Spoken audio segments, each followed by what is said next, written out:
pour nous, ce sont comme des signes, des signaux pour nous rappeler que ça y est, c'est le moment, il faut y aller. L'heure n'est plus à l'hésitation. Il faut avancer, il faut s'asseoir, il faut réfléchir, il faut proposer des choses pertinentes et percutantes pour l'Église aujourd'hui. Pour ceux qui ont eu l'occasion de parcourir ce document, lorsque vous allez à la page 25 de la lettre de la conférence des évêques, il pointe un certain nombre de défis liés à la catéchèse, à la pratique catéchétique aujourd'hui. Ils disent qu'il y a beaucoup de défis que la catéchèse doit relever. Ils pointent notamment la dichotomie entre la foi reçue et la foi vécue. Qu'est-ce que ça veut dire? C'est-à-dire que à la catéchèse, nos catéchumènes apprennent. Donc la conférence nous a demandé de penser à l'harmonisation de la pratique catéchétique. De sorte que même en cours d'année, si un catéchumène, si les parents sont affectés et qu'il doit changer de lieu, quand il arrive dans un autre endroit, il n'est pas déstabilisé. Il n'est pas perdu, c'est le même processus partout. Voilà l'autre chantier. Après, l'autre défi qui n'est pas expressément mentionné dans la lettre pastorale, mais qui fait partie des chantiers sur lesquels nous travaillons actuellement, et surtout pour l'harmonisation de la pratique catéchétique en Côte d'Ivoire, c'est la digitalisation du processus catéchuménal. Voilà. Quand on parle de digitalisation, aujourd'hui, c'est un mot qui nous est pratiquement familier. C'est-à-dire que les évêques, eux, ils ont dit il faut inculturer, il faut contextualiser. C'est-à-dire tenir compte du contexte actuel, les réalités du contexte actuel pour proposer notre catéchèse. Or, aujourd'hui, on se rend compte que beaucoup de choses passent par le numérique, par les réseaux sociaux.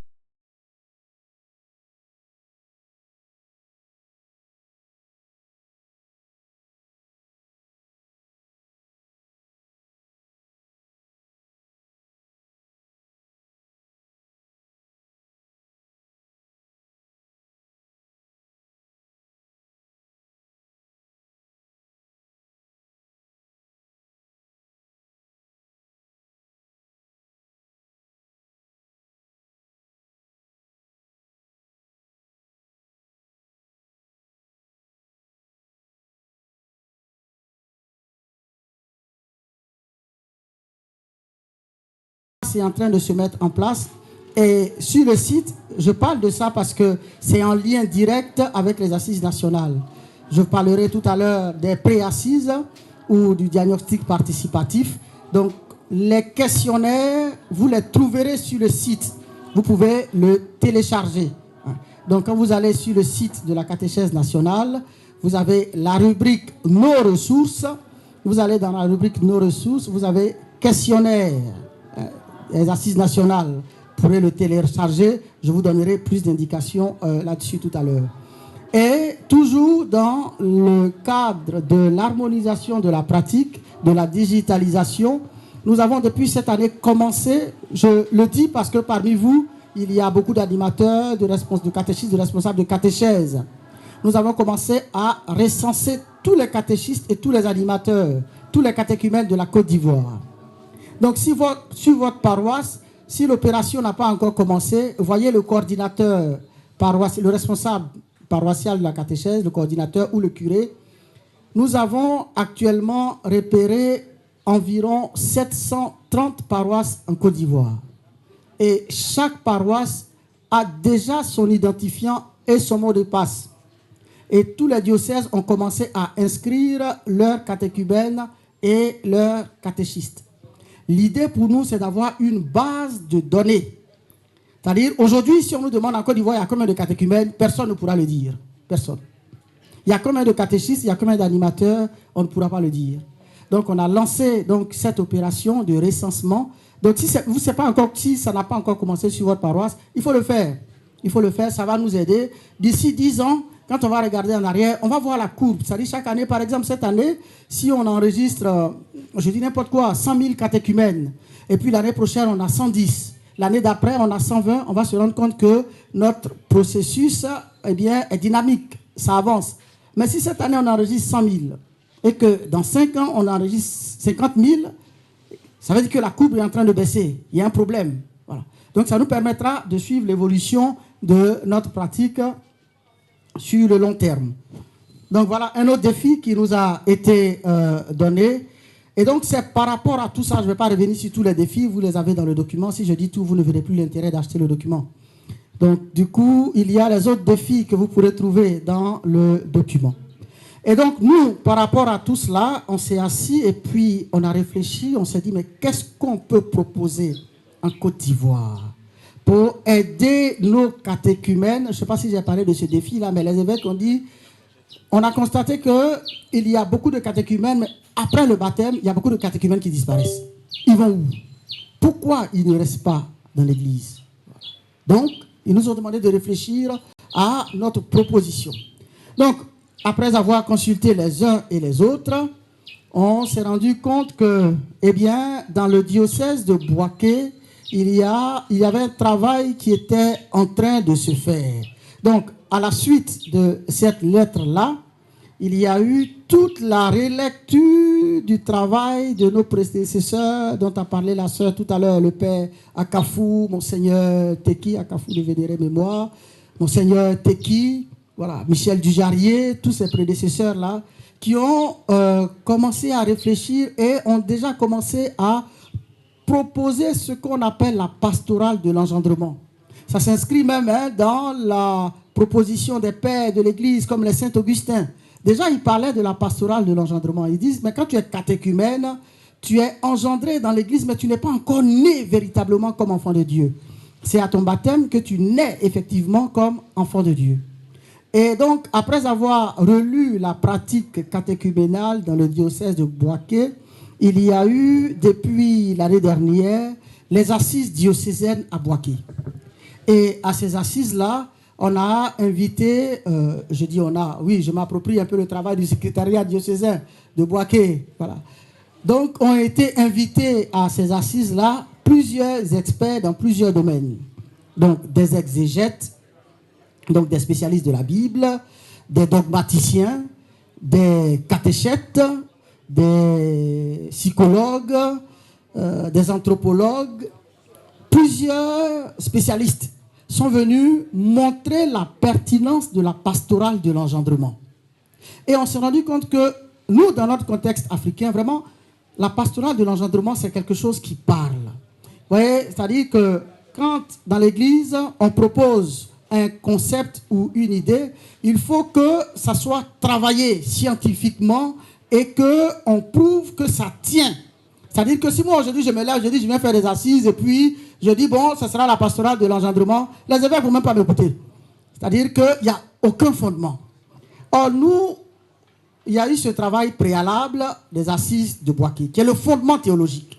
C'est-à-dire aujourd'hui si j'arrive à Rome et que je dois défendre l'idée de la pastorale de l'engendrement, je dis bon, envoyez le document. Exégétiquement, au niveau de la Bible, c'est fondé. Il y a un article très intéressant de Monseigneur Jacques Aïwa où il montre un peu comment Nicodème est engendré à travers le processus, à travers la discussion qu'il a avec Jésus. Au niveau dogmatique, Monseigneur Alain nous a proposé un très bel article où il montre dans le processus qui conduit au baptême comment petit à petit le catéchumène naît dans l'Église. Les anthropologues, les sociologues, les catéchètes, il y a eu plusieurs propositions que vous pouvez trouver dans cet article-là. Donc, il y a d'abord celui-là qui pose les fondements, la relecture de tout le travail qui a été fait par nos prédécesseurs que vous pourrez trouver ici. Ça vous permettra de relire voilà, toutes ces décennies de réflexion, de travail, et puis les actes des assises. C'est-à-dire qu'on commence maintenant et on se donne une année pour préparer les assises. Donc pour entrer dans la dynamique des assises, pour ne pas être décalé le jour des assises, parce que quand on va parler de pastorale de l'engendrement, c'est-à-dire que pendant les assises, on ne fera pas trop de conférences. Parce qu'on a fait beaucoup de conférences aux assises. Je crois qu'il y avait 2 ou 3 conférences par jour. Il fallait être vraiment costaud pour tenir. Donc, aux assises nationales, on ne fera pas beaucoup de conférences, mais il y aura plutôt beaucoup de travail en atelier pour pouvoir avoir la remontée de terrain. au niveau théologique, au niveau dogmatique, au niveau exégétique, à tous les éléments. Maintenant, comment on confronte ça à la réalité du terrain? Comment on confronte ça à la réalité du terrain? Voilà ce qui va meubler un peu les assises, ce qui va meubler les assises. Donc, je vous invite vraiment à vous procurer ces documents-là pour déjà commencer à entrer dans la dynamique de la pastorale de l'engendrement.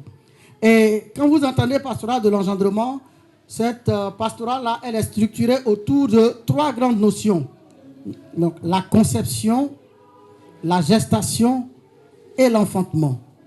Donc, la conception, comme je le disais tout à l'heure à la messe, c'est le moment où le catéchumène, le sympathisant, est conçu dans le sein maternel de l'Église. Voilà. Vous voyez, essayez de penser à la dynamique de la conception des bébés. À la dynamique de la conception des bébés. C'est-à-dire que le jour où le catéchumène vient faire toc-toc à la porte de l'église pour dire le sympathisant, moi je viens m'inscrire, et puis on recueille son nom dans nos registres, à partir de ce moment-là, il est conçu. Voilà. C'est comme le moment où le spermatozoïde féconde l'ovule. Voilà. Donc c'est encore fragile. C'est encore fragile. Et donc, ce petit être-là, il a besoin d'être accompagné. Voilà. Donc, pour que la conception se fasse vraiment dans un contexte chaleureux, dans un contexte d'amour, parce que le bébé qui est conçu dans l'amour, on met toutes les garanties, on prend toutes les dispositions pour que ce bébé-là naisse dans de bonnes conditions. Donc, nous aussi, on accueille les sympathisants. C'est pourquoi il y a le rite d'accueil pour les sympathisants. L'Église l'accueille et puis on lui dit « Bienvenue, on est heureux, tu n'es pas un accident. On est heureux de t'accueillir. Et on va mettre en place tout ce qu'il faut pour t'accompagner dans ton processus de croissance. » Vous voyez souvent quand les mamans sont enceintes, elles passent un peu la main sur le ventre et puis elles parlent avec le bébé qui est dans le ventre. Voilà, pour lui dire que je t'apporte un peu de chaleur, je suis avec toi, n'aie pas peur. Voilà, on prend soin vraiment de cette grossesse-là. C'est dans ce processus-là que nous sommes. Et ce qui est intéressant, c'est qu'à l'initiative, à l'origine, il y a Dieu. C'est Dieu qui fait naître ce germe-là dans le cœur du sympathisant. C'est Dieu qui est à l'origine. Dans le processus de la catéchèse, il y a toujours cette double dimension d'appel et de réponse. C'est un dialogue entre Dieu et le sympathisant. Et puis, nous, à la catéchèse, comme des sages-femmes, on accompagne le processus. Donc, Dieu fait naître dans le cœur du sympathisant quelque chose. Le sympathisant répond. Il vient faire toc-toc. On écrit son nom, il est conçu, on l'a accueilli. Donc, avec le rite d'accueil. Donc, au niveau du rite d'accueil, nous sommes en train de penser à un rite d'accueil inculturé que vous pouvez trouver dans les manuels de catéchèse dans les livrets de première année. Il y a ce que l'Église universelle propose, mais nous, dans notre contexte africain, nous avons pensé à un rite d'accueil inculturé qui ne se fait pas forcément le dimanche à la messe, mais au cours d'une rencontre le samedi, ou bien quand il y a la rencontre des catéchumènes, le curé vient avec de l'eau, on demande les nouvelles. Voilà, donc il y a un rite d'accueil inculturé que vous pouvez trouver dans le manuel première année.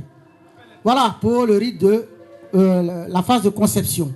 C'est-à-dire que ce sympathisant qui est conçu dans le sein de l'Église, il va être aussi rejoint par la parole de Dieu pour que cette parole de Dieu l'aide à grandir. Et donc, après la conception, il y a la gestation.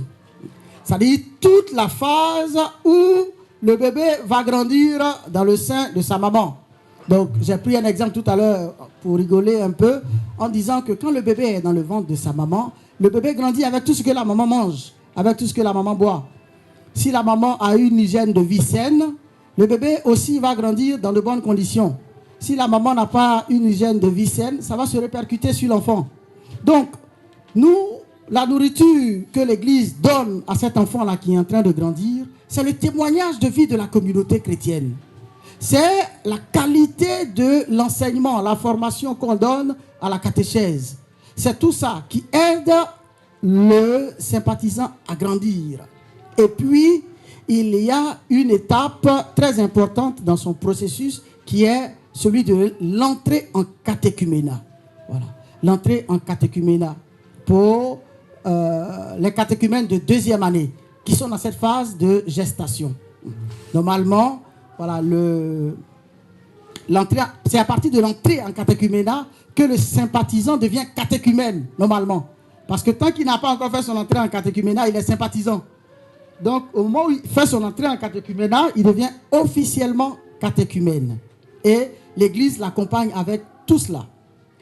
Et puis, la troisième année, qui est l'année de l'enfantement, c'est là où l'Église met au monde ce bébé qu'il a commencé à accompagner depuis 3 ans.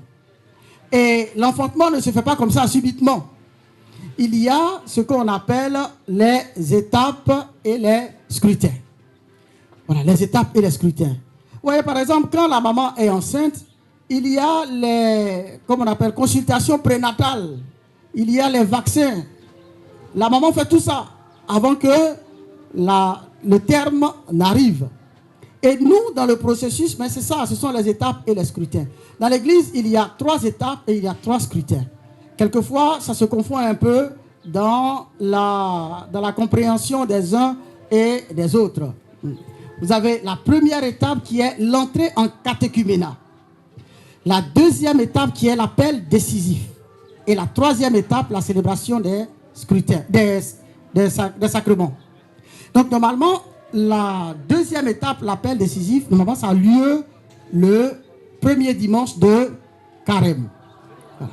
Et puis, après, il y a les 3 scrutins qui sont célébrés les 3 derniers dimanches du temps de Carême. Le premier, le deuxième et le troisième scrutin. Oui, c'est ça qu'on prend ensemble. Le catéchumène, et qu'il fait les étapes, lui-même, il sent qu'il est en train de grandir. Il est en train d'être initié petit à petit. Mais nous, de plus en plus, quand le catéchumène il vient et s'inscrit, on fait le rite d'accueil en première année. Et puis, quand on le retrouve, c'est pour le baptême.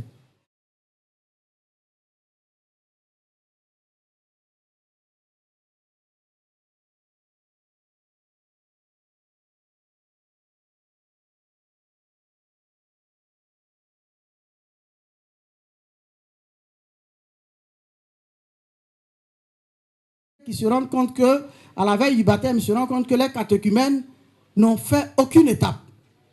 Et ils sont à la veille, à une semaine du sacrement du baptême. Et ils réalisent en ce moment-là qu'ils ont sauté toutes les consultations prénatales. Ils n'ont fait aucun vaccin. Donc, c'est compliqué. On est à la fin. Qu'est-ce qu'on fait? Voilà. Donc, c'est pour que tout le monde puisse prendre conscience de l'importance des étapes et des scrutins de cet accompagnement-là que nous sommes en train de proposer les assises pour que chacun prenne vraiment sa part. À la rencontre des secrétaires, à la rencontre nationale avec les secrétaires exécutifs diocésains, il y a un père qui a fait cette belle analogie que je trouve très intéressante. Il dit, mais, chers amis, vous voyez aujourd'hui, on parle de pastoral de l'engendrement. On veut mettre au monde des bébés. Mais l'hôpital, la maternité dans laquelle on va aller mettre au monde le bébé, là, la maternité l'a infecté. Sage-femme qui doit mettre au monde le bébé, là, même elle est infectée. La maman qui porte la grossesse, elle-même est infectée. On veut avoir un bébé. C'est compliqué. Donc, il faut commencer par désinfecter la maternité. Il faut soigner la sage-femme. Il faut soigner la maman qui est enceinte. Et puis, en ce moment-là, on aura humainement fait notre part. Et puis, l'Esprit Saint va faire sa part pour que on ait la chance d'avoir un enfant qui naît à peu près dans de bonnes conditions. Voilà un peu l'idée de la pastorale de l'engendrement. C'est ce que nous sommes, c'est sur quoi nous sommes en train de réfléchir. Mais vous voyez, l'une des pertinences de notre démarche, c'est vraiment une démarche synodale. C'est-à-dire qu'on pouvait se consulter entre experts et puis s'asseoir dans un beau bureau climatisé et puis dire, bon les amis, réfléchissons. Qu'est-ce qu'on propose pour l'Église en Côte d'Ivoire? Et puis, on réfléchit, on élabore, et puis on produit des textes. On dit, bon, envoyez ça sur le terrain, et puis on va mettre ça en application. Oui. On s'est dit, non, ce ne serait pas intéressant comme ça. Il est bon qu'on aille sur le terrain, qu'on voit ce qui se fait sur le terrain, qu'on se questionne par rapport aux réalités du terrain, et notre réflexion va partir de l'existant, de ce qui se fait. Donc, le lancement que nous faisons aujourd'hui ouvre de façon officielle les assises nationales. Ça veut dire quoi? Ça veut dire que d'ici jusqu'aux assises, on aura tout un travail de terrain à faire. C'est ce que nous appelons les pré-assise ou le diagnostic participatif, ou si vous voulez encore l'état des lieux. Il y a ce questionnaire qui a commencé à circuler et qui va circuler à grande vitesse maintenant. C'est pourquoi je vous parlais tout à l'heure de la digitalisation. Ce questionnaire, vous l'avez sur le site de la catéchèse nationale. Vous tapez sur Google ou bien sur votre moteur de recherche, catéchèse nationale. Vous allez tout en bas, vous allez trouver la rubrique Nos ressources disponibles et vous allez voir ce questionnaire-là. Il est téléchargeable. Vous pouvez le télécharger, le remplir et puis soit le reposter sur le site. Il y a un endroit où on peut envoyer des messages ou sinon vous l'envoyez par mail à l'adresse du secrétariat de la catéchèse nationale. Catéchèse nationale@gmail.com. En un mot, catéchèse nationale@gmail.com. Alors, ce questionnaire, tous les secrétaires exécutifs diocésains l'ont. Et les secrétaires exécutifs diocésains vont l'envoyer dans toutes les paroisses, dans les communautés religieuses, dans les institutions. L'idée, c'est que personne ne soit laissé à l'écart. Tout le monde doit se prononcer. Si vous ne vous prononcez pas maintenant et qu'après on produit le document, il ne faut pas que quelqu'un va venir dire « mais nous, il y avait telle problématique et puis on n'a pas tenu compte ». Ouais, c'est un peu comme quand on fait les publications de mariage et puis pour les ordinations aussi. Ceux qui ont quelque chose à dire disent maintenant ou qu'ils se taisent. Ah, merci. Voilà la dynamique dans laquelle nous sommes. Donc, ce document-là, il va être diffusé sur tout le territoire national. Et on a laissé la latitude à chaque secrétaire exécutif diocésain en fonction de ses réalités propres. Chaque secrétaire exécutif diocésain va organiser ses préassises. Si moi je suis assez fort et que je pense que je peux convoquer tout le diocèse pour des préassises à Notre-Dame de l'Annonciation de Horibal, ça n'engage que moi. Si je me rends compte que je ne suis pas assez fort et que je veux le faire par secteur, ça n'engage que moi.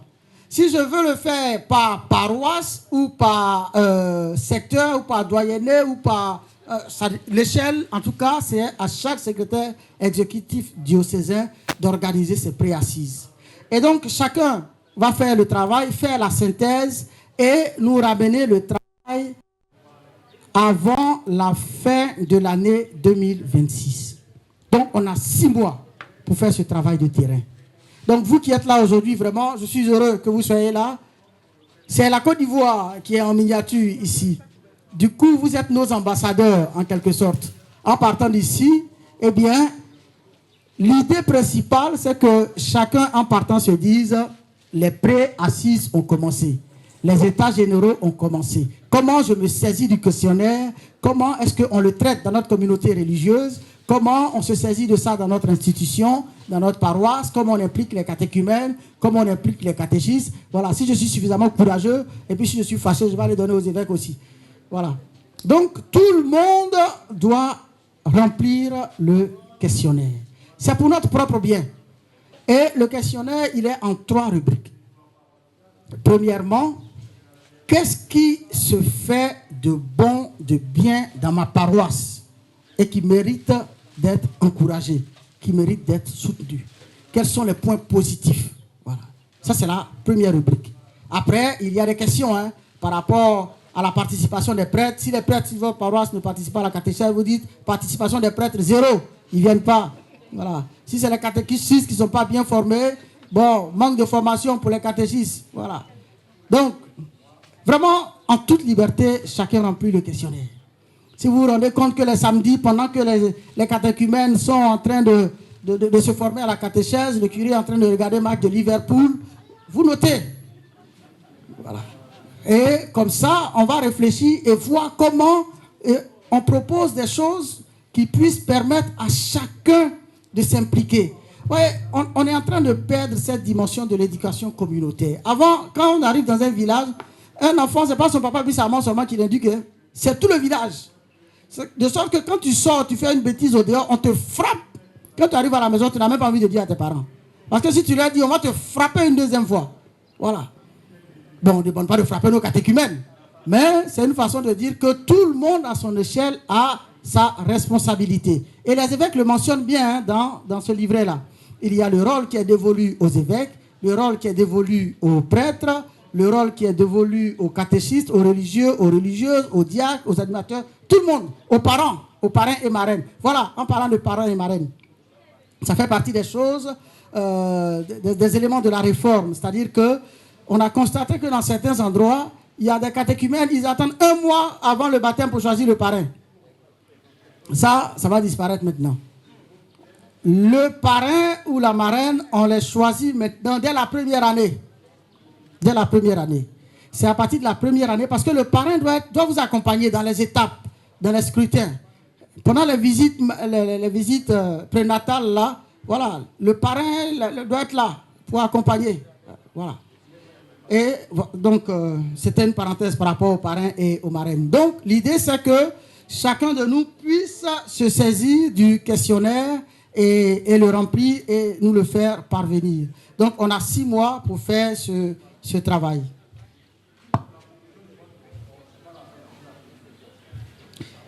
Et après les 6 mois, nous allons passer à ce qu'on appelle la phase active de la préparation des assises.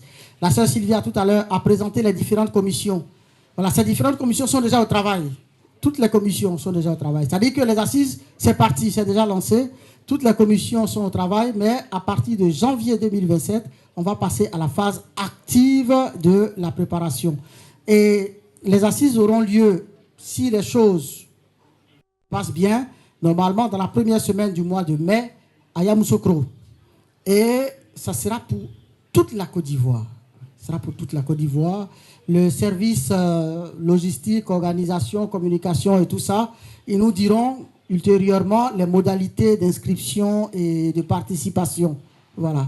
Et l'idée pour nous, à la fin des assises, c'est de produire, malheureusement je n'ai pas mon bloc ici, est-ce que la sœur là dans son...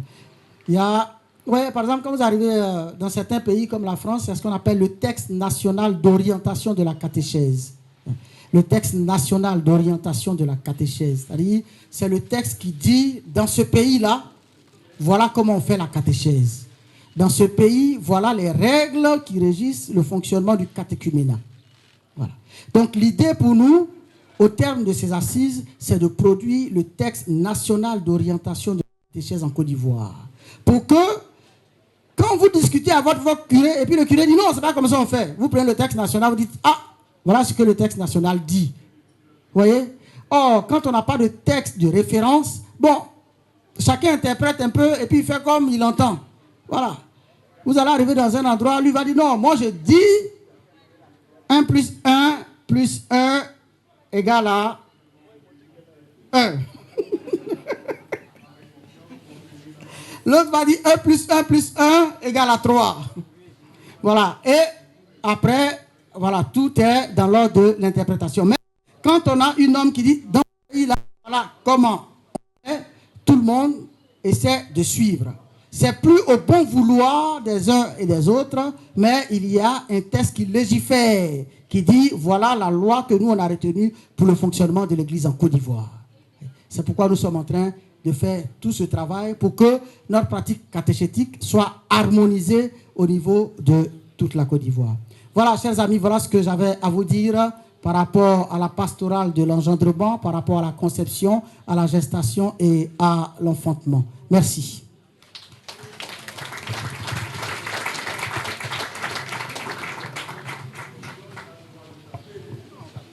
Maintenant, il y a la possibilité de poser des questions, si vous voulez un peu plus d'éclaircissement par rapport au processus, par rapport à la pastorale de l'engendrement, voilà. Vraiment, sentez-vous libre et vous avez la possibilité de poser toutes les questions que vous voulez. Il y a les auteurs ou autrices qui sont là, donc s'il y a des choses sur les documents, n'hésitez pas. Voilà, donc n'hésitez pas à poser toutes les questions que vous voulez.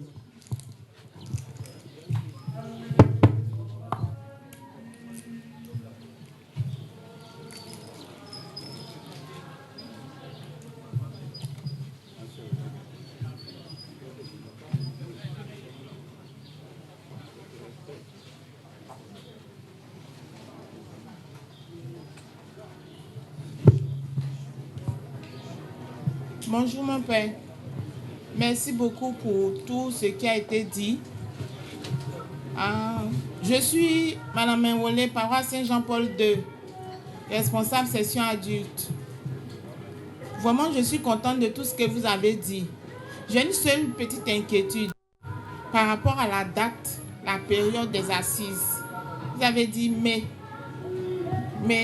2027. On sait que mai, c'est une période pour les sacrements. Et puis, les catéchistes, les animateurs vont se rassembler en dehors de leurs paroisses. Je ne sais pas si cet aspect a été étudié. Comme ça, vous allez lever ces inquiétudes-là à notre niveau, puisqu'on va faire un rapport. Nous sommes venus ici, on va faire un rapport à nos frères et sœurs qui sont restés là, et puis au curé. Comme ça, on pourra répondre quand ils vont nous poser cette question-là aussi. C'est ma seule inquiétude. En dehors de ça, vraiment, tout le cheminement est bon. Et merci de nous avoir réunis pour nous en parler. Merci, mon père.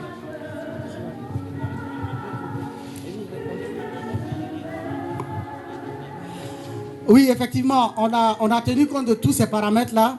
Mais dans l'Église catholique, pour trouver une date pour faire un événement, je vous garantis que c'est compliqué. C'est compliqué parce que notre Église est dynamique. Donc, il y a tellement de propositions que quand on met cette date, après, quand on regarde tous les paramètres, tous les facteurs, on se dit c'est pas bon. Donc, on décale. Et puis après, quand on regarde tout ce qu'il y a autour aussi, finalement, on regarde, on se dit non, c'est compliqué. Il faut changer. Par exemple, la rencontre d'aujourd'hui, on était allé en commission avec tous les grands secrétaires exécutifs diocésains et tout ça. Et puis on a réfléchi, on a dit bon, on va faire ça le 24. C'est à 2 semaines de l'événement, on s'est dit mais attends, le 24, il y a le Front National Catholique. Donc c'est compliqué. Qu'est-ce qu'on fait? Donc dans l'urgence, on a dû réorganiser, replanifier et puis retenir la date du 17. Heureusement que votre curé, il est formidable. Les chrétiens de l'Annonciation sont formidables. Donc quand on est venu par l'intermédiaire du secrétaire exécutif d'Abidjan le contacter, il a accepté tout de suite et ça nous a permis de le faire. En fait, il n'y a pas de souci parce que les assises, ça va tenir sur 3 jours maximum. Et ça sera du lundi au vendredi. C'est-à-dire on arrive le lundi, on travaille le mardi, le mercredi, le jeudi, c'est ça. Hein? Et le vendredi, on repart dans les paroisses. Parce qu'on a tenu compte de la présence aussi des curés. Si les curés doivent venir un week-end, ça va être compliqué d'avoir les curés. Donc c'est en semaine. Voilà, c'est... Voilà. Donc ne vous inquiétez pas. S'il vous plaît. En fait, je pense que c'est vrai, comme le père l'a dit, quand on s'est retrouvé à Bouaké, on s'est retrouvé à Yamoussoukro, on avait retenu la date du 24.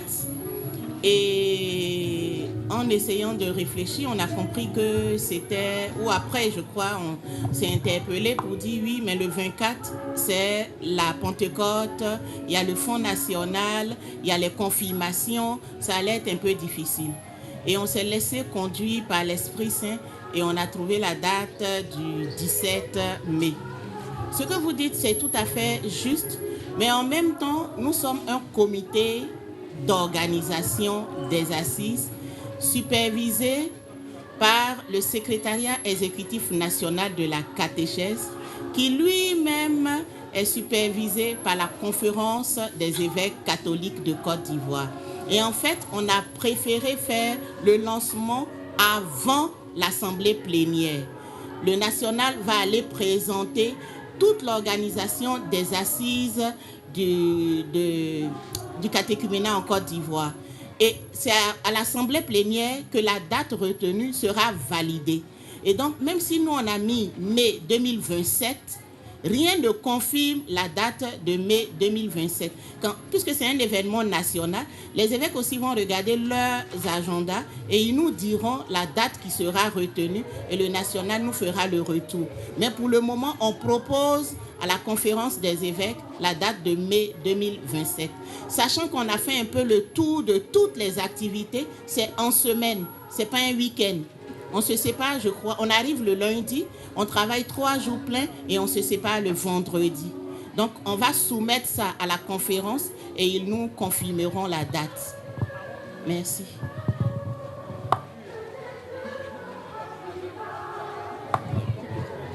D'accord. Alphonse Thiépier, coordonnateur de la catéchèse Christ Roi de l'univers Fékessé, Bergerville, archidiocèse d'Abidjan. Tout au long de l'exposé, j'ai entendu la conception, la gestation et l'enfantement. Donc, je suppose que c'est de la première année à la troisième année. Qu'en est-il de la quatrième et la cinquième? Merci.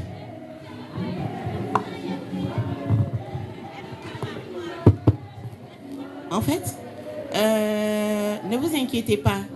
On a tenu compte de la quatrième et de la cinquième année.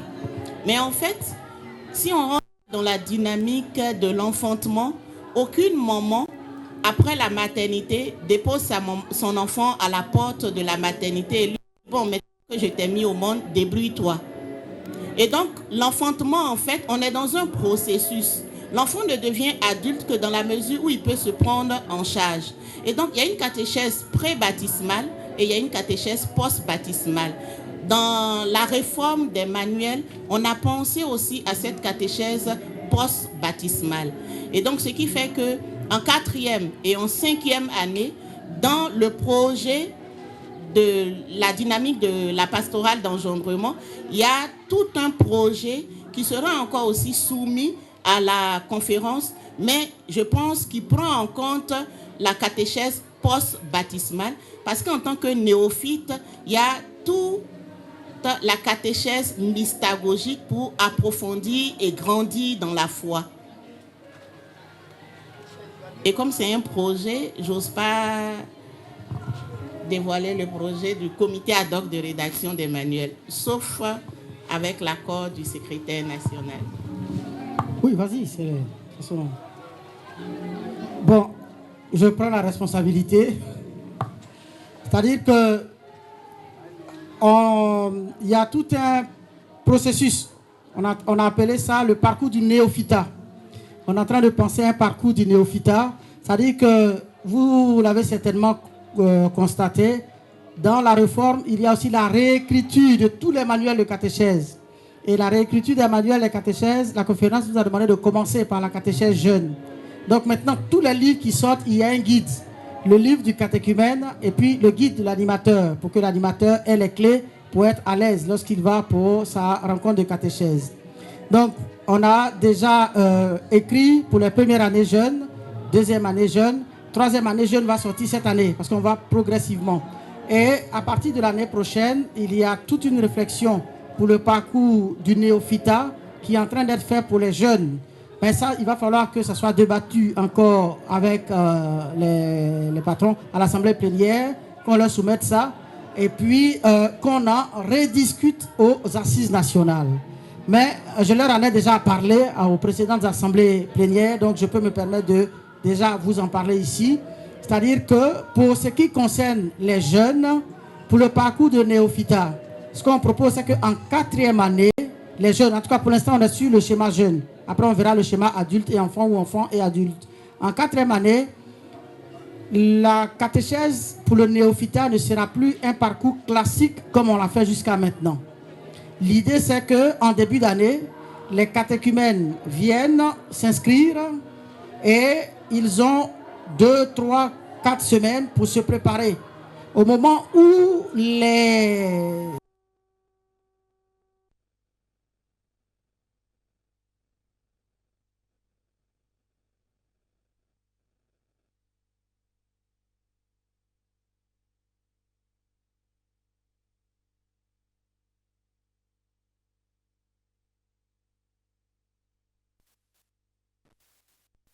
qui veulent être animateurs catéchèse, chacun va choisir un lieu où il va vivre cette expérience pastorale-là. Et il y a une fiche qui va l'accompagner durant cette expérience pastorale. Et ceux qui vont l'accueillir pour l'expérience, eux aussi, auront leur fiche. Donc, à la fin de son expérience pastorale, il reviendra en salle pendant le temps de Pâques. Lorsque les adultes font leur baptême, la nuit de Pâques, à partir de là, ils reviennent en salle pour faire une relecture de l'expérience pastorale. qu'est-ce qu'ils ont appris, comment ça marchait, qu'est-ce que ça a suscité en eux, comment ils ont vécu cette expérience pastorale-là. Et puis, on va rectifier les choses qu'il y a à rectifier, les choses qu'il y a à corriger, de sorte que la 5e année soit la préparation immédiate pour la réception du sacrement de la confirmation. Voilà ce qu'on a pensé pour l'après-naissance. Donc, il y a quelque chose qui est pensé, mais ça a besoin d'être peaufiné, d'être finalisé, d'être validé par qui de droit avant de penser à la... Mais vous allez être sollicité aux assises pour que chacun se prononce sur cette proposition-là.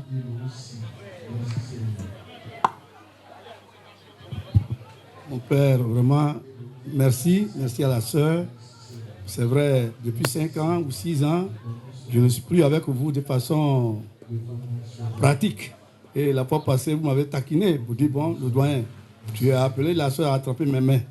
Ce que vous êtes en train de faire, vraiment, je suis content parce que c'est un marque. On a pensé, c'est-à-dire quand l'entrée en catéchuménat, le début là, souvent c'est pas pratiqué.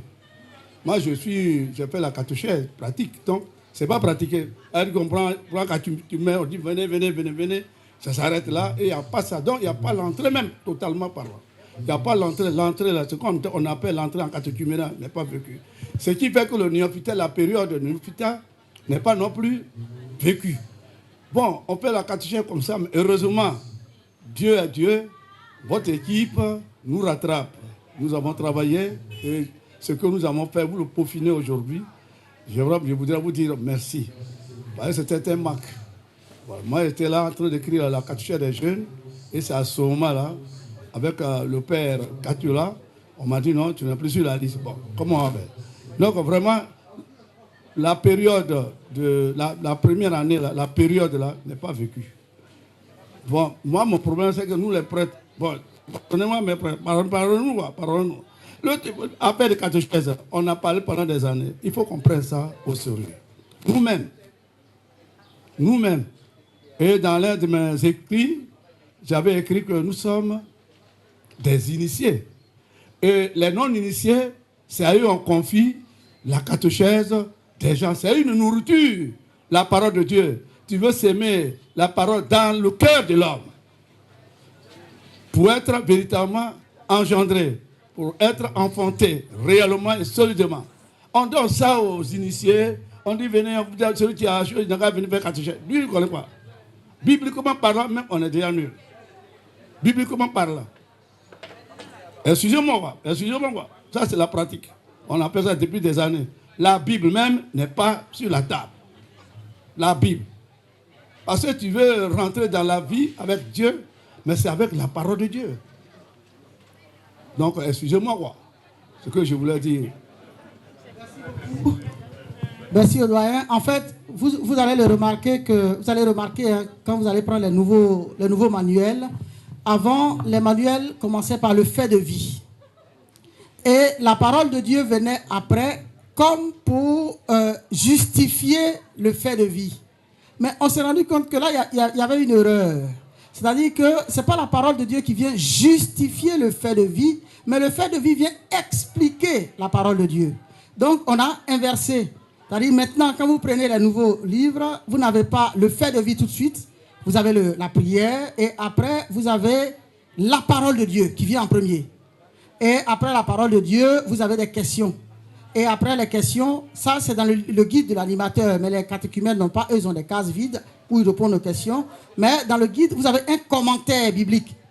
Dans ce commentaire biblique-là, il y a le fait de vie qui est inculturé dedans. Donc le commentaire nous permet de comprendre la parole de Dieu. Donc ça veut dire qu'aujourd'hui, le catéchiste qui prend son livre, qui prend le temps de préparer un peu sa rencontre avant de partir à la catéchèse, il a tous les éléments qu'il faut pour qu'il soit à l'aise. Parce que quelquefois, on attend, c'est le samedi matin, on attend de regarder son match. Hop, ah, c'est vrai, j'ai catéchèse. Ouh là là, j'ai oublié. Je prends mes manuels et puis je cours, j'arrive. Vous voyez? Maintenant, ça demande une préparation. La catéchèse ne s'improvise pas. Ça demande un temps de préparation. C'est trop important pour qu'on improvise. Voilà. Donc, la parole de Dieu est honorée dans vos documents. Merci, doyen. Merci pour le travail. On compte sur vous. Merci beaucoup, doyen. Et je voulais insister sur la présence indispensable des prêtres dans l'itinéraire qui est proposé. Parce qu'au-delà de la parole de Dieu, aujourd'hui, on a des laïcs qui vont à l'école. Dans presque tous les diocèses, il y a école de théologie des laïcs. C'est faisable. Mais je veux dire, où la présence du prêtre est indispensable, c'est dans la liturgie. Parce que quand on regarde les différentes étapes qui sont vécues pendant l'itinéraire, c'est au cours de l'Eucharistie. Avec toute la bonne volonté du catéchiste, de l'animateur, ils ne peuvent pas célébrer l'Eucharistie. Ce n'est pas eux qui dispensent l'entrée en catéchuménat, l'appel décisif et les sacrements d'initiation. Donc c'est pour vous dire en fait que dans cette dynamique de réforme, la présence du prêtre est indispensable parce qu'en fait, les étapes, donc l'aspect liturgique, c'est vraiment réservé aux prêtres. Les scrutins avec les exorcismes mineurs, c'est vraiment dans le rituel d'initiation chrétienne, c'est le prêtre. Donc c'est pour dire qu'aujourd'hui, il faudrait que tout le monde prenne conscience de sa responsabilité dans l'itinéraire qui est proposé. C'est vraiment dommage que ce soit à la catéchèse qu'un enfant vienne apprendre à faire le signe de croix. C'est le b.a.-ba. Et ça, c'est à la maison. Papa, maman, la famille, en fait. C'est là le creuset de la foi, en fait. Et donc, c'est pour dire, comme vous le dites là, peut-être, ce n'est pas pour rejeter la faute ou la responsabilité sur quelqu'un, mais à partir de la réforme ou du lancement pour les assises, que chacun prenne conscience de sa responsabilité dans ce qui nous engage. Au directoire de la catéchèse, pour la catéchèse de 2020, au numéro 114, l'évêque est le premier catéchiste de son diocèse. Au numéro 115, le curé est le premier catéchiste de son diocèse, donc de sa paroisse, pardon. Et donc vous comprenez que même la réforme que nous faisons, c'est pas tiré comme ça par rapport au pays de la Côte d'Ivoire. Non, le Père a dit, on n'improvise pas la catéchèse. Il y a eu toute une réforme catéchétique et liturgique dans les années depuis l'Église universelle. Et donc, de la même manière, il y a un rituel pour la liturgie, il y a aussi un directoire pour la catéchèse. On n'improvise pas. On ne peut pas partir d'une thématique et puis on dit, bon, venez, nous, dans notre diocèse ou dans notre paroisse ou dans notre quartier, voici comment on fait catéchèse. Que dit l'Église? Et donc, en partant de ce que dit l'Église dit, depuis Vatican II et dans le directoire pour la catéchèse de Dieu, le catéchuménat doit être le modèle qui doit inspirer toute catéchèse, enfants, jeunes, adultes. Et donc, c'est dans cette dynamique-là que nous voulons inscrire. C'est pourquoi on parle du catéchuménat. Sinon, on pourrait faire catéchèse, question-réponse. Mais que dit l'Église aujourd'hui? C'est un peu ça. Merci beaucoup.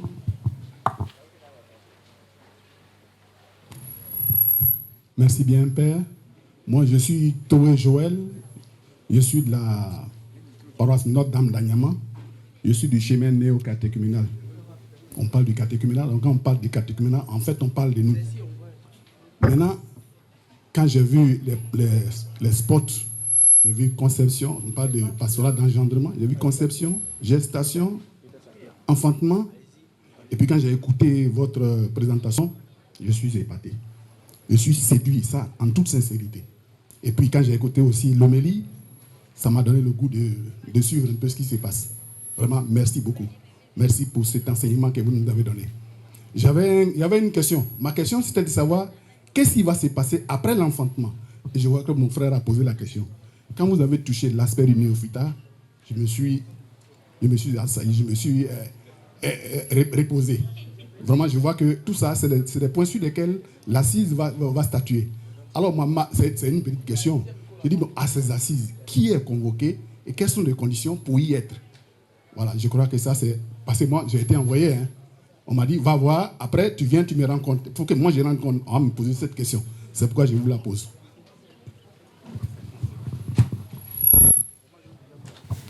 Merci beaucoup, cher frère. En fait, à ces assises, c'est tout le peuple de Dieu qui est invité.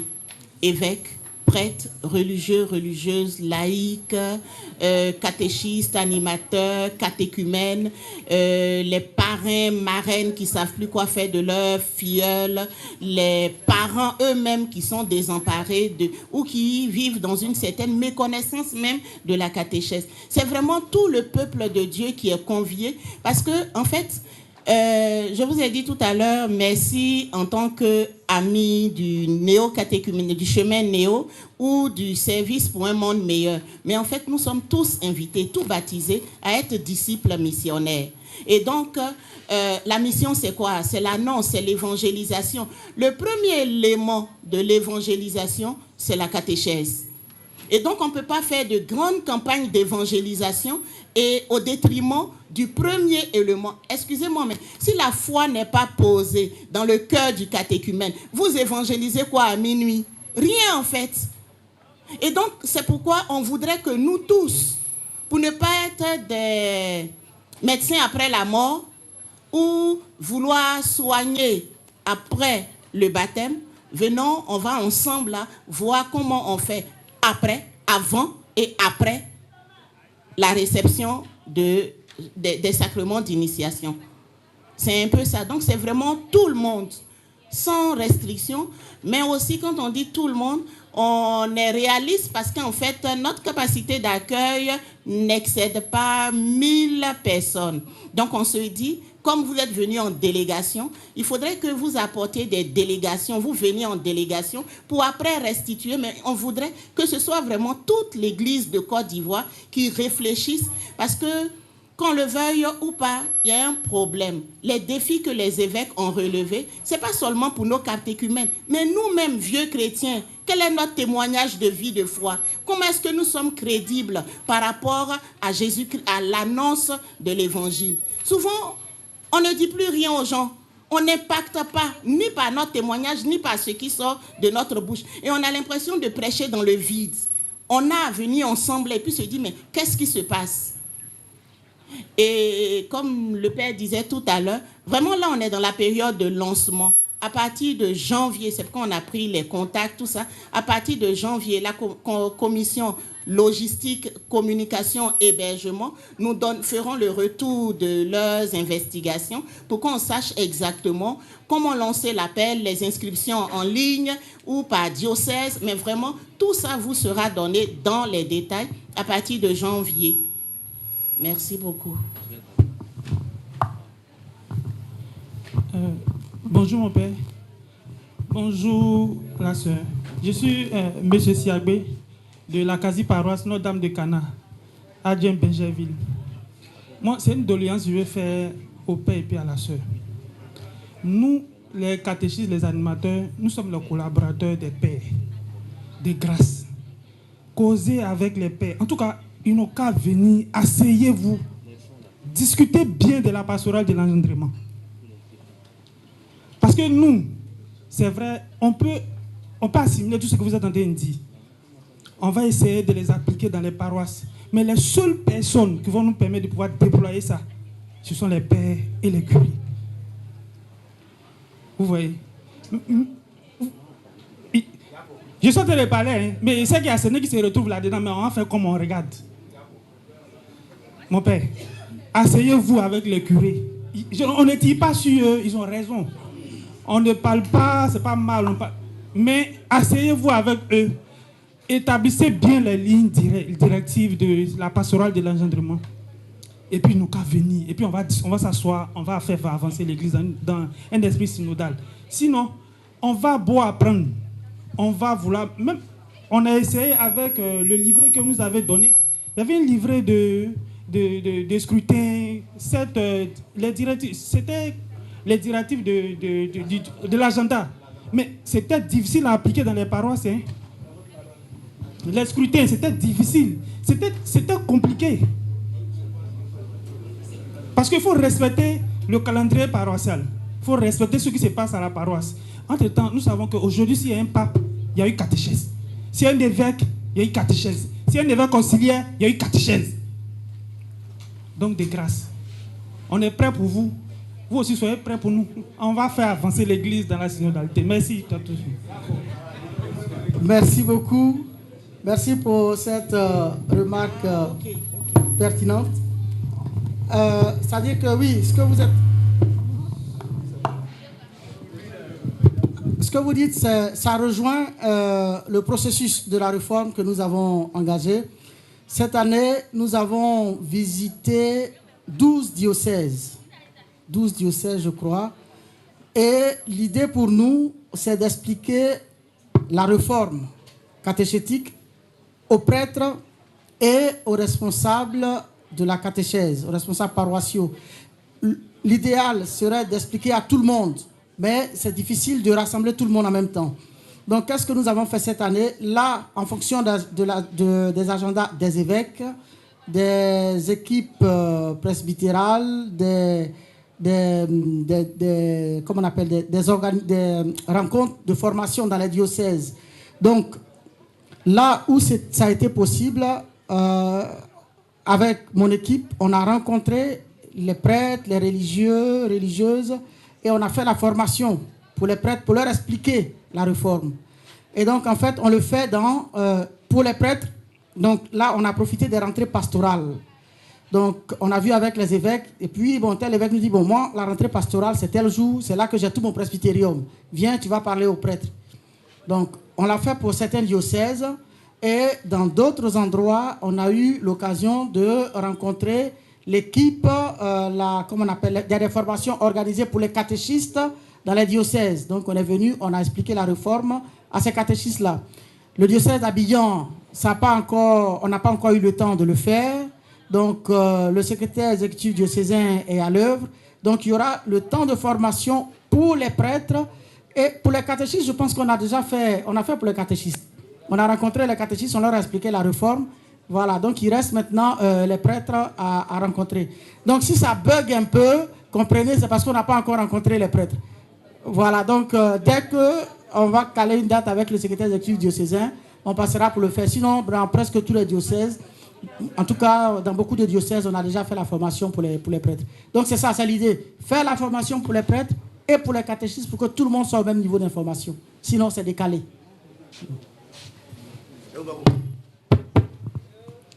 Merci, mon père. Je suis Madame Kouassi, coordonnateur de la catéchèse Christ-Roi, diocèse d'Abidjan. Nous avons suivi la pastorale de l'engendrement et j'ai une préoccupation. Le pré-catéchuménat se situe où dans la conception, la gestation et l'enfantement? Et puis, quel type de catéchumène, si je dois dire, est concerné par le pré-catéchuménat?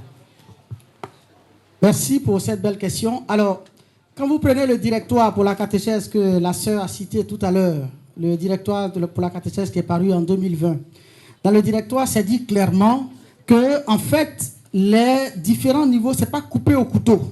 C'est-à-dire qu'il n'y a pas ici le pré-catéchuménat, il n'y a pas là-bas. C'est un processus. Et le directoire parle de processus. Et donc, pour répondre directement à votre question, si on veut évoquer la question du pré-catéchuménat, je l'ai dit tout à l'heure dans mon intervention, c'est-à-dire que le pré-catéchuménat, c'est l'accompagnement qui intéresse directement ceux qu'on pourrait appeler les sympathisants. Oui, on parle de pré-catéchuménat, ça veut dire avant le catéchuménat. Donc, il y a un moment où on devient catéchumène. Donc, on devient catéchumène à partir de l'entrée en catéchuménat. Donc, tant qu'on n'a pas encore fait notre entrée en catéchuménat, on est sympathisant. Donc, c'est le sympathisant qu'on appelle le pré-catéchumène. Mais ces notions-là se sont perdues dans notre vocabulaire, ça fait qu'on ne se retrouve plus là-dedans. Par exemple, quand on parle de catéchèse pré-baptismale ou catéchèse post-baptismale, ça nous paraît un peu lugubre. Voilà. Or, en fait, c'est pourquoi les étapes liturgiques sont importantes. Ces étapes liturgiques-là nous permettent de savoir à quel niveau on est. Vous voyez, quand on est sympathisant et puis on fait son entrée en catéchuménat, on sent qu'avant, j'étais pas encore catéchumène en tant que tel. J'étais sympathisant, j'étais intéressé, j'étais en cheminement. Mais à partir de mon entrée en catéchuménat, le deuxième dimanche de l'Avent, pour ce qui est de la Côte d'Ivoire, à partir de ce moment, je deviens catéchumène. Donc, ce qui est proposé pour les sympathisants, les pré-catéchumènes, aujourd'hui, dans la configuration du processus catéchuménal en Côte d'Ivoire, ce qui est proposé pour les pré-catéchumènes, c'est ce que nous on appelle la première année, aujourd'hui, la première année de catéchuménat. C'est ça, voilà, c'est cette tranche-là qu'on peut appeler les pré-catéchumènes.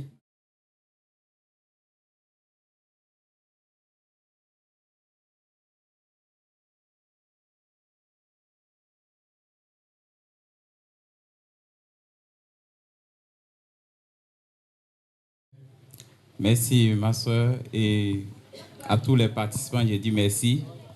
Je suis M. Kra Guy Roger, de la paroisse Immaculée Conception d'Abobo Koulotia. Moi, ma question, c'est que tout à l'heure, dans l'exposé, le Père a dit que quand on va finir les assises, tu vas désormais nous guider. Est-ce que, par derrière, il y a des mesures qui ont été mises en place pour que ces tests-là soient appliqués par nos pères en paroisse? Je le dis parce que il y a 3 ans de cela, dans notre doyenné, le père doyen avait décidé que les pères s'impliquent dans la catéchèse. Donc, au cours du bilan de la catéchèse, le père est venu, il dit, bon, l'année prochaine, on prend des classes. Nous,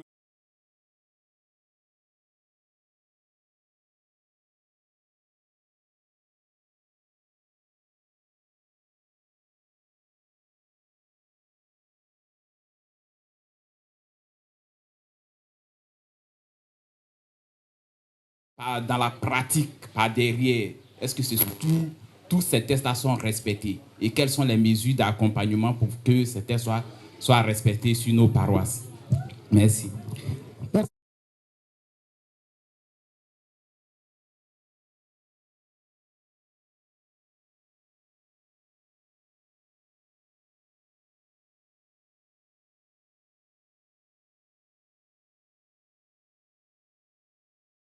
Prêtres de s'impliquer dans la catéchèse. Les évêques eux-mêmes ont écrit. Bon, voilà, on a vu ce que ça produit. Hein, voilà, ils ont écrit en tout cas. Il y a eu le texte. Et vous voyez, c'est intéressant ce que vous dites. Parce que quand le père ou la sœur me présentait tout à l'heure, elle a dit, c'est le secrétaire exécutif. Avant, on disait directeur. Donc, le directeur avait tout pouvoir. Maintenant, on n'est plus directeur. On est secrétaire exécutif. Ça veut dire que nous, on exécute les ordres de la conférence. C'est-à-dire que moi, aujourd'hui, je ne peux pas me lever pour dire que je vais faire des assises nationales, proposer un texte national, tant que ce n'est pas validé par la conférence. Donc, vous voyez, je suis assis ici, je suis en train de parler là. C'est comme un aveugle, quand un aveugle te dit, si tu ne fais pas attention, je vais te blesser, c'est que son pied est sur caillou. Donc, moi, je m'adore sur la conférence. Donc, avant de faire quoi que ce soit, quand il y a la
rencontre de catéchèse, est-ce que c'est là que leur place est irremplaçable, indispensable? La sœur parlait tout à l'heure des sacrements et tout ça. Voilà, donc il y a toute une réflexion à faire encore à ce niveau-là pour qu'on puisse s'entendre pour dire, bon, vous, prêtres, voilà là où on vous attend. Maintenant, vous-même, vous voulez vous investir où? Voilà, c'est tout ça qu'on va prendre en compte et c'est les propositions qui viennent d'en bas que nous allons prendre pour formuler, légiférer et proposer quelque chose qui tienne la route. Mais on ne va pas inventer, comme je le disais tout à l'heure de façon triviale, dans un bureau, on ne va pas s'asseoir pour proposer quelque chose et venir l'imposer aux gens. Souvent, c'est difficile. Or, quand nous-mêmes, quand c'est notre affaire, on dit, quand quelqu'un dit j'ai un problème et puis quelqu'un dit on a un problème, c'est pas pareil.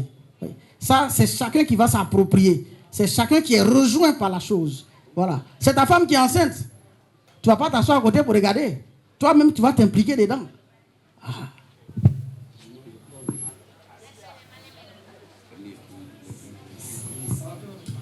Voilà, il y a beaucoup de questions intéressantes. Je ne sais pas si... Bonjour mon père. Bonjour. Ah, ok. Bonjour ma soeur. Merci pour ce bel enseignement. Et en tout cas, vraiment ça.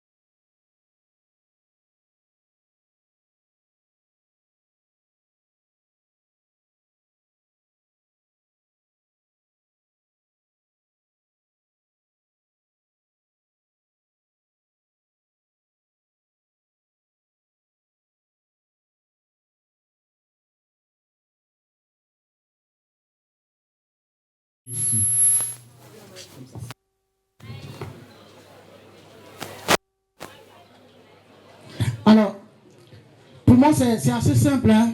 C'est assez simple. Après, ouais, il y a des choses qui sont, permettez-moi un peu l'expression, qui sont un peu de l'ordre du bon sens. C'est-à-dire qu'un enfant qui est en âge de choisir son parrain, ça se sait, ça se voit. Un enfant qui a besoin d'être accompagné dans le processus, voilà, ça se sait, ça se voit. Donc ça, c'est une question de discussion. La sœur a parlé tout à l'heure de l'implication des parents dans le processus. Mais quand les parents ont appris à l'enfant à faire le signe de la croix à la maison, quand ils regardent un peu, quand l'enfant va à la catéchèse, il voit un peu dans son cahier, tout ça, comment l'enfant évolue. Au moment du choix de son parrain, l'enfant peut dire, ah mais papa, maman, moi je veux telle personne. Les parents vont dire, ah mais oui, c'est vrai, c'est bien, mais nous on pense que par rapport à notre expérience, voilà, c'est dans la discussion, dans le dialogue que le choix se fait. Vous voyez? Voilà.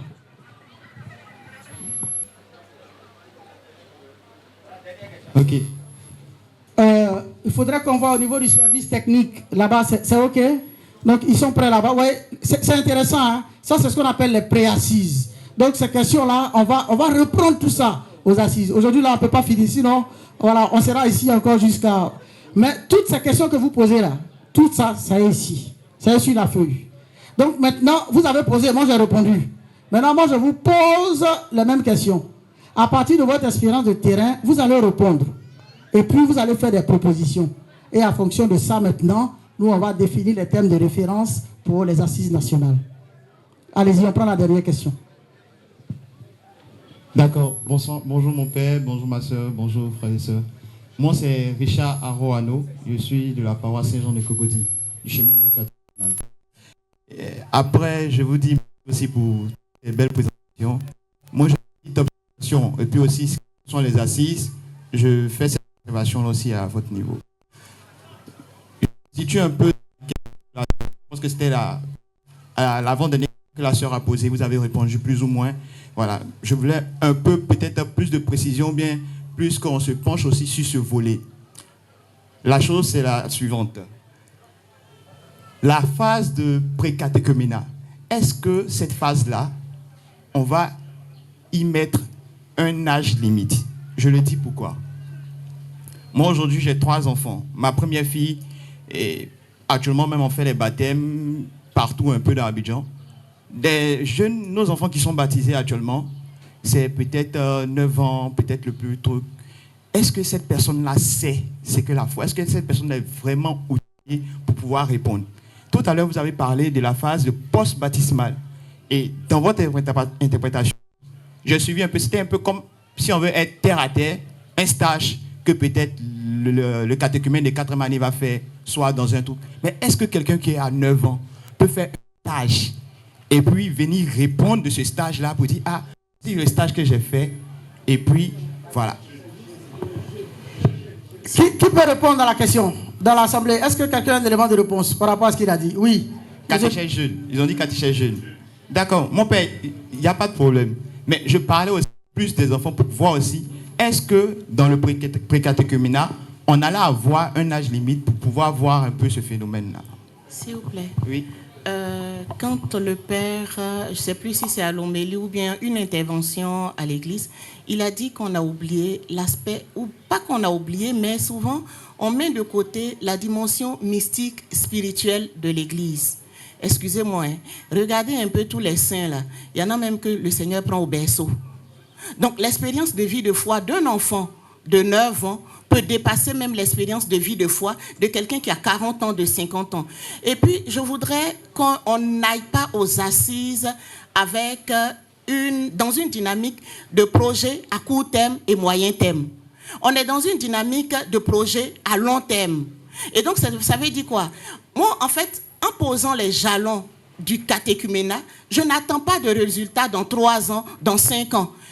La génération de ce que je suis en train de faire actuellement, c'est dans 10 ans. Ça veut dire qu'ils auront fait 3 fois le cycle du pré-catéchuménat jusqu'au sacrement. Et en ce moment, quand ils sont dans l'église, quand on parle d'entrer en catéchuménat, ce n'est pas des spectateurs, ils revivent leur expérience de vie de foi. Et on est obligé d'utiliser des mots académiques, techniques. C'est pourquoi vous prenez stage. Mais pendant notre rencontre à Boaké, à Yamoussoukro, on a insisté sur l'expérience de vie de foi. Et pour vous dire, en fait, qu'on est dans un processus.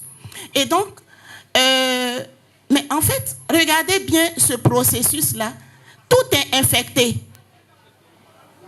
Tout est infecté actuellement. Donc, c'est comme si on partait de zéro. Il faut nettoyer la maternité, il faut nettoyer les agents de santé, il faut nettoyer tout le monde.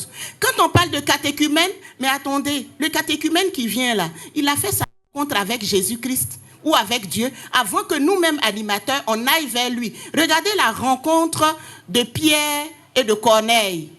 Corneille a eu sa vision avant même que Pierre n'ait la vision et il parte vers... Donc, l'égale dignité humaine. Il y a tout un changement de mentalité à tous les niveaux. Si on veut rentrer dans la dynamique synodale. Église-famille, on est en église. On est en famille. Donc, ça veut dire quoi? Il y a tout un travail de base à faire. Donc, quand vous parlez des prêtres, de ceci, mais les prêtres, excusez-moi, ce n'est pas pour défendre quelqu'un. Qui les a catéchisés? Ce n'est pas nous, animateurs.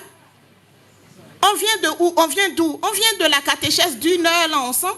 Donc aujourd'hui, nous tous, on est en train de se dire, mais catéchèse d'1 heure qu'on a reçue là, il y a un problème. Donc arrêtons de jeter la pierre. Regardez la lettre des évêques. Lisez cette lettre, vous comprendrez qu'ils ne sont pas en train d'accuser qui que ce soit. Quel est le problème? Et ils ont diagnostiqué, ils ont dit, ah, voici les défis. Le manque de formation, la dichotomie. Mais dichotomie là, c'est où? Cohérence, incohérence là, c'est chez nous tous. Donc nous tous, on a à se remettre en cause à tous les niveaux. Et mon expression que j'aime bien entendre, c'est le poisson pourri par la tête. Et actuellement là, le poisson qu'on a là, la tête est en forme. Et quand la tête même a pris le taureau par les cornes, nous qui sommes derrière là, suivons le processus. Je disais au père une fois, on n'est pas les premiers à être allés à la Catho de Paris. Mais c'est parce qu'on a eu une bonne oreille à la conférence.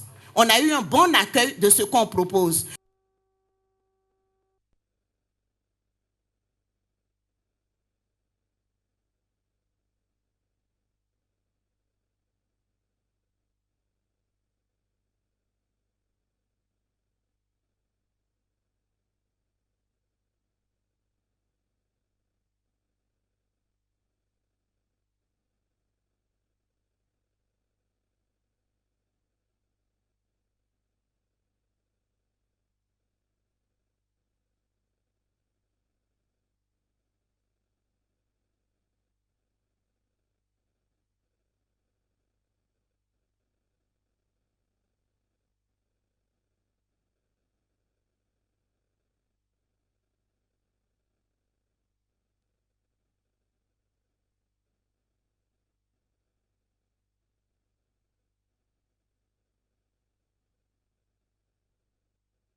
ne faudrait pas qu'on oublie cette dimension spirituelle de l'Église. Il l'a bien dit, le pré-catéchuménat, ce n'est pas des trucs à couper au couteau. Et comme on dit la pastorale de l'engendrement, on dit, bon, faisons catéchèse 9 mois. Je suis désolée, mais on est dans un processus. Et donc, le moment de l'entrée en catéchuménat est décisif. Et c'est pourquoi il faut bien préparer la personne au pré-catéchuménat, la première évangélisation, comment la parole de Dieu est conçue dans le cœur du catéchumène.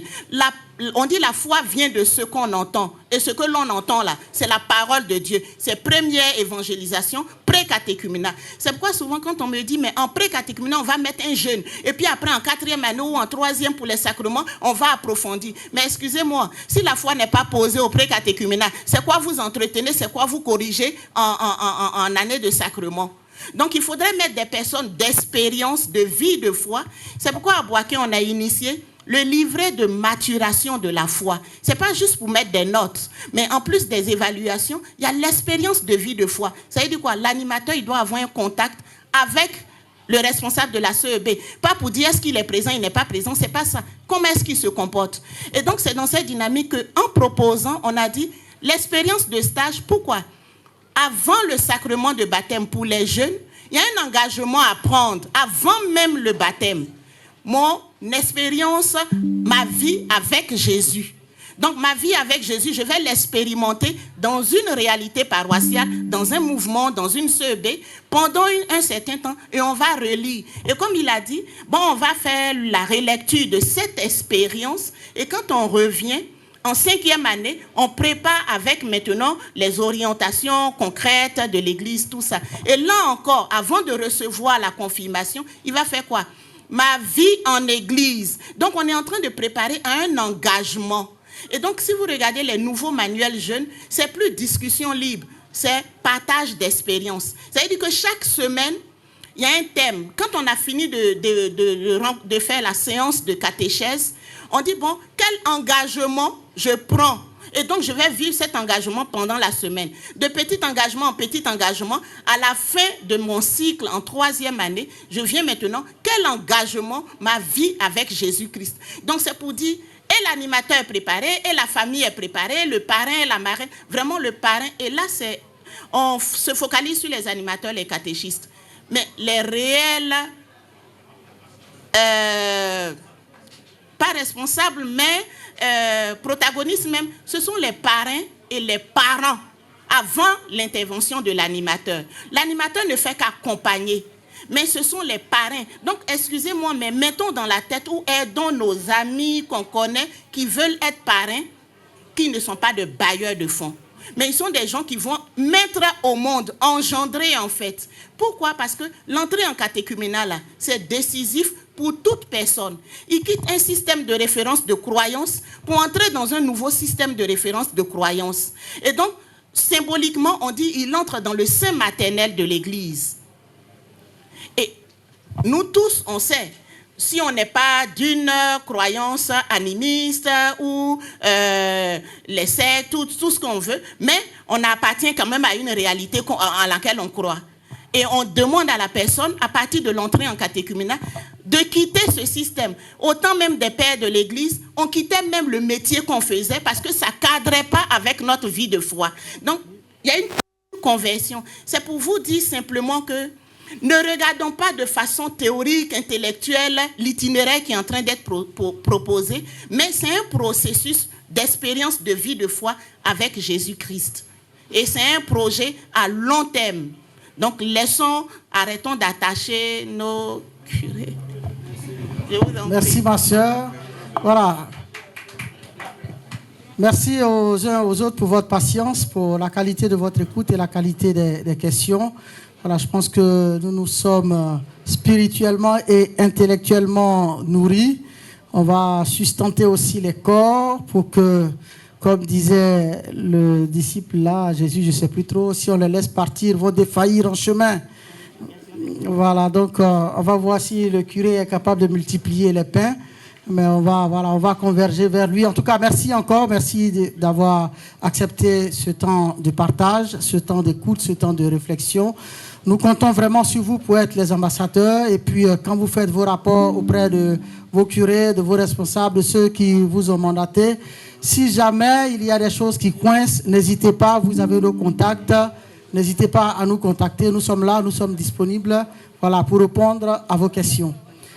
Par rapport au processus de digitalisation IKT, l'inscription en ligne, il y a l'informaticien du secrétariat national qui est là, M. Tagnon, le monsieur qui est M. Tagnon.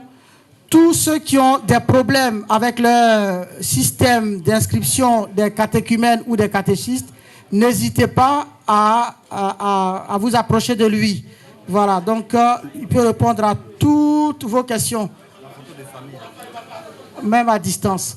Voilà, donc on va faire la prière de fin et puis la photo de famille. Voilà, on va se mettre debout. Et après, ne partez surtout pas, il y a la paroisse qui nous accueille pour le déjeuner. Donc tout le monde est invité sous les bâches climatisées là, voilà, pour le déjeuner.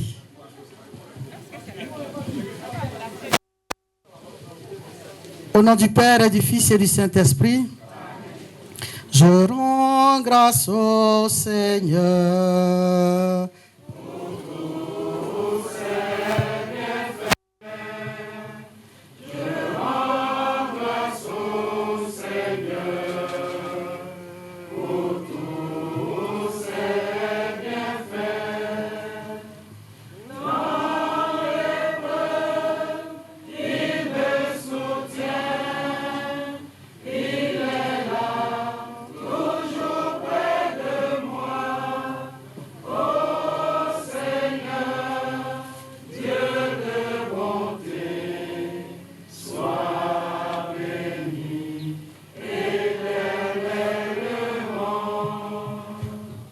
Le Seigneur soit avec vous et que Dieu Tout-Puissant vous bénisse, le Père et le Fils et le Saint-Esprit.